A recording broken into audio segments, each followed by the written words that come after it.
Hey guys, welcome back to my channel. So I've got another haul video for you today. I've purchased a really random smattering of makeup and skincare and some fashion stuff that I want to share with you. So if you're interested in finding out what I've purchased over the past few weeks, then just keep on watching.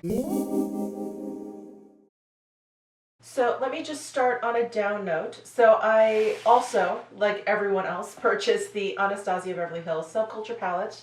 I actually, before I sat down to film this, I actually filmed a video reviewing this, and it's just not even worth putting up.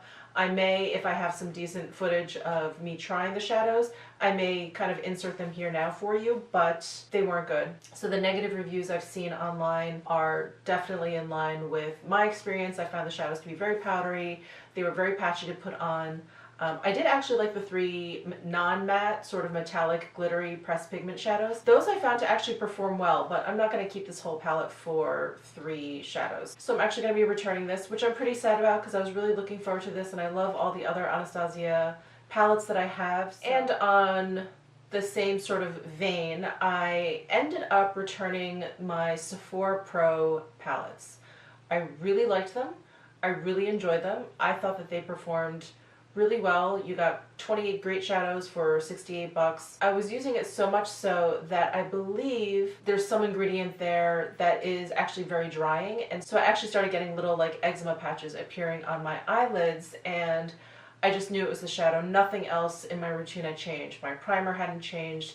Skincare hadn't changed at all. So I think it's the kaolin, the clay ingredient in the shadows that kind of really just dried out my eyelids, and once my skin gets overly dry, my eczema starts to pop up. So I returned them even though I really liked them. So when I went to Sephora to return those 2 pro palettes that I had, I guess I was probably feeling sorry for myself, and I decided to pick up the Marc Jacobs iconic 7 eyeshadow palette in the shade Editorial. And this palette to me sort of has the same vein, or it's the same sort of mind space I was in when I ordered the Anastasia Subculture palette, but it has like these dark greens over here, and it has some neutrals and it has some shimmers. Anyway, I love this color range. It's what I have on my eyes today, and I used every single color on my eyes except for the gold. The gold I didn't use today, but the gold is beautiful. And in fact, I think it's the same shade as the gold that was in the last holiday palette that Marc Jacobs came out with. So if you liked that one, you will like this one. I don't have any of his previous eyeshadow palettes that I believe were reformulated and re-released in different color palettes. So I can't really compare, but I can tell you that these are quite lovely. They are a little bit on the powdery side, especially the matte shadows, but they perform beautifully. They blend out really well. They're buildable. I like it. It's like a refreshing change from all the warm palettes that we've been seeing and purchasing. So I really love this one. And I also picked up one of the new Hourglass Confession refillable lipsticks, and it's in the shade I'll Never Stop. And when I first got it, I took it out and swatched it on Snapchat and haven't opened it up back since then. So it comes in this really beautiful gold outer package, and then inside is this refillable cartridge that I think you can just sort of pop out and pop back in with whatever color you want. There's a huge range, I don't know how many colors, but a huge, you know, hourglass range of colors, and they're just stunning. So this I'll Never Stop is like a beautiful kind of beigey nude, no surprise, and the texture feels really soft, really creamy. So I'm excited for this. So that was another purchase from Sephora, and I also purchased, this is a little bit embarrassing, but this is life. So I got the Way vitamin supplements for thinning hair, because yes, I have thinning hair. So there's 30 tablets. You take 1 a day, and hopefully we'll see a difference. I will report back. I've been taking it for a week now, and I don't see any difference, but maybe after a month I will see a difference. I was also really happy to see Lila B appear at Sephora.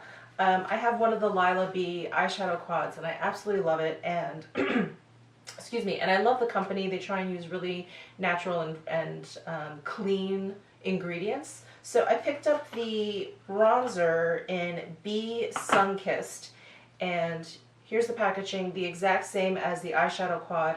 It like spins, I don't know if I can do it, it spins open, like so. And here is the bronzer. Really gorgeous, two-toned. Obviously, it's a pretty small pan, so I'm pretty sure I'll just be picking up both products and swirling it all around in my brush. But it's a really lovely, slightly warm-leaning bronzer. They appear to be matte, really gorgeous. And if you've purchased any of these Lila B compacts, you'll know that this weighs like a half ton. It is like the perfect paperweight. Then at Ulta, I think there was like an Ulta coupon of some sort. So I purchased 2 of the new Becca Lush Lip Color Bombs. And these I haven't even opened yet. So I got Chai Cream, or Chai Creme. And I have to say, I got these because I just love the packaging. I love Lucite lipstick cases. So here is Chai Cream or Chai Creme. And then I also purchased Almond Frizz. And this color is a little bit pinkier, really gorgeous, very, very pretty. Oh, they have like a slight cocoa scent to them, and I'm excited to give these a shot. I will definitely report back. So there's a website called Skincare RX, and one of my friends forwarded me some info saying that they were having like a 30% off sale. This was a couple weeks ago, and they have Amora Vixa.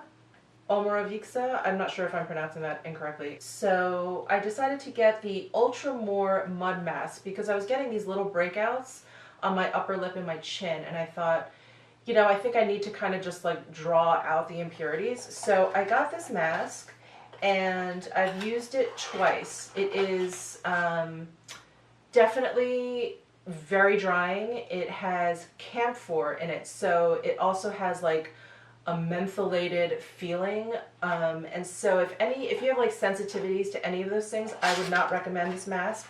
But I do feel like it really helped this area of my face kind of just feel cleaner, and I could actually kind of see my pores a little bit cleaner, like right along my nose area. So I like this, but I'm not sure I would actually recommend it for people with dry skin like myself, because I think you do run the risk of, I don't know, creating some sensitivities there. And there is kaolin in this, the same ingredient that dried out my eyelids from those Sephora Pro palettes. So this is definitely staying very, very far away from the more sensitive parts of my face, which would be my eyes. So I've just been putting it kind of around my nose and around my mouth, and that's it. And I also discovered on Costco.com they were selling Oribe hair products. So I had just run out of my moisture control shampoo and conditioner, so I bought another moisture control conditioner. I purchased another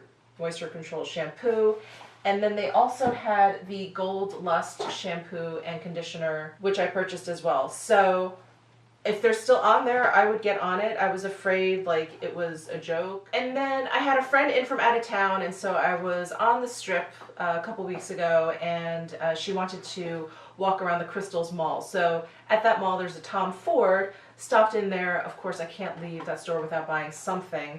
And so I purchased the bronzing gel, which Lisa Eldridge used in one of her sort of bronzy glowy tutorials a couple weeks ago, and I was like, yes, I need to have that. So this is the bronzing gel. It comes in a nice squeezy tube, and it's a decent size. It is 2.5 fluid ounces. And then I also purchased the Bare Peach Tom Ford lipstick, and this was a little bit of a departure from what I normally buy because it is in fact very, very peachy, and I usually lean a little bit more nude or neutral or kind of pink. So yeah, I thought if I bronzed up my skin that this would actually look pretty good.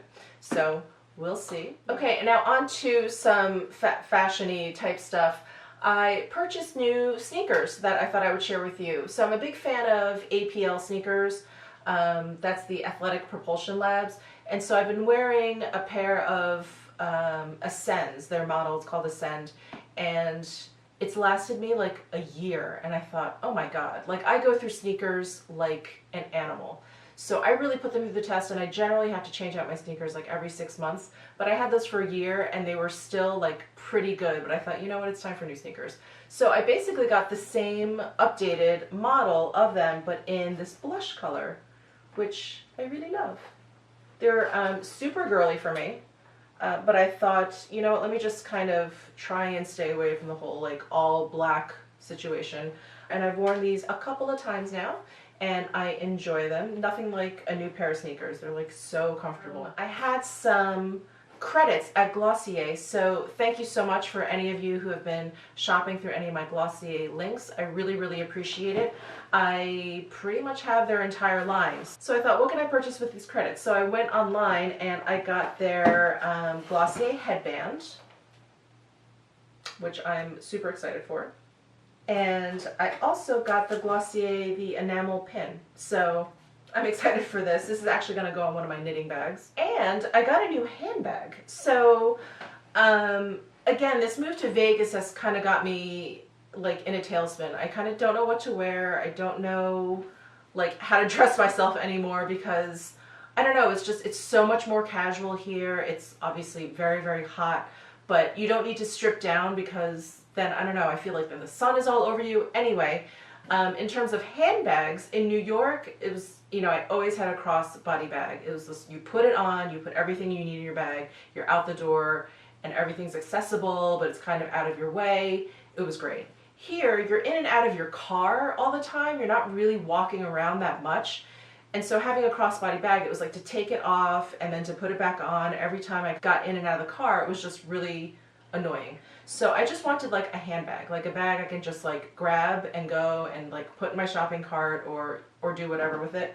So I ended up getting a bag from Colt, I think it's called Gaia, and you probably have seen these bags around everywhere. So there are these bags that are like bamboo or acrylic, and they're basically all of these pieces that are like tied, I don't know if you can see, but they're like all tied together. And you flip it up and it has handles, and this happens to be the small arc model. But I just thought this was really cool. This like kind of spoke like warm weather to me, and this is a bag that I would never ever carry in New York because you can see what's in your bag and you just, I don't know, I feel like in New York you do not want people seeing what's in your bag. I'm excited to give this a shot. It's a very different kind of bag for me. So I'm excited to give that a whirl. Okay, I think that's it. I hope you enjoyed that really random haul. Please comment down below. Please give this video a thumbs up if you like haul videos, and please subscribe if you have not already, and I will see you in my next video.